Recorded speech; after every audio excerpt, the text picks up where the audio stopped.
Long travel dolai Tripurani chamung nai khungbedek mono bazani kebang ice cream factory rokno thangi saden visit khlaika fashalni dipor jorawo belai satung kutung jorawo lukorok sak kachang tongnani bagai ice cream tei kachang manei rok chalayo achale mungo lukorok kaham keda sap sutra chamung machari tong sak tharmungna tuino mono hatini ice cream factory rokno thangi visit khlaika ice cream sanamani halorno thangi naika dolai Tripurani chamung bedek visit khlaimani factory ni bisingo tongo pipo ice cream puja ice cream tei রানী ice cream factory আমরা এখানে মনোবাজারে ধলাই জেলা স্বাস্থ্য দপ্তর থেকে ধলাই জেলা স্বাস্থ্য দপ্তরের খাদ্য সুরক্ষা বিভাগ থেকে আমরা আজকে মনু বাজারের বিভিন্ন আইসক্রিম ফ্যাক্টরি ভিজিট করেছি।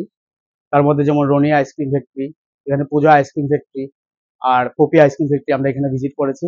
ভিজিট করে এখানে আমরা যা যা দেখেছি তার উপর আমরা বলছি কিছু।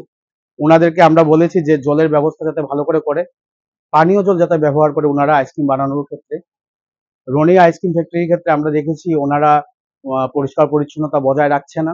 তো ওনাদের আমরা বলেছি 7 দিনের একটা ইমপ্রুভমেন্ট নোটিশ ওনাদের দিয়েছি।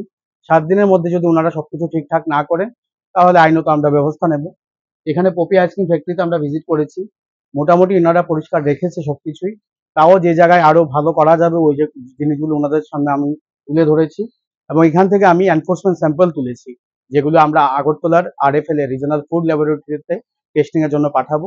রিপোর্ট আসছে, তার ভিত্তিতে আমরা যদি কোনো রকম অসুবিধা হয় ওই রিপোর্টে, তখন তার ভিত্তিতে আমরা উপযুক্ত ব্যবস্থা নেব। আর পূজা আইসক্রিম ফ্যাক্টরি আমরা ভিজিট করেছি, ওনারা যথেষ্ট পরিষ্কার পরিচ্ছন্নতা বজায় রাখে। তো তাও বলেছি বিভিন্ন জায়গাগুলো ঠিক করার কথা, ওনারা বলেছেন 7 দিনের টাইম দিয়েছি আমরা, 7 দিনের মধ্যে ওনারা সবকিছু ঠিক করে নেবে। আমি ধলাই জেলা ফুড সেফটি অফিসার, উনিও ধলাই জেলার ফুড সেফটি অফিসার, আমরা দুজন আজকে এই ইয়েতে ভিজিট করেছি এবং আমরা এই ভিজিট আগামী দিনে জারি রাখবো।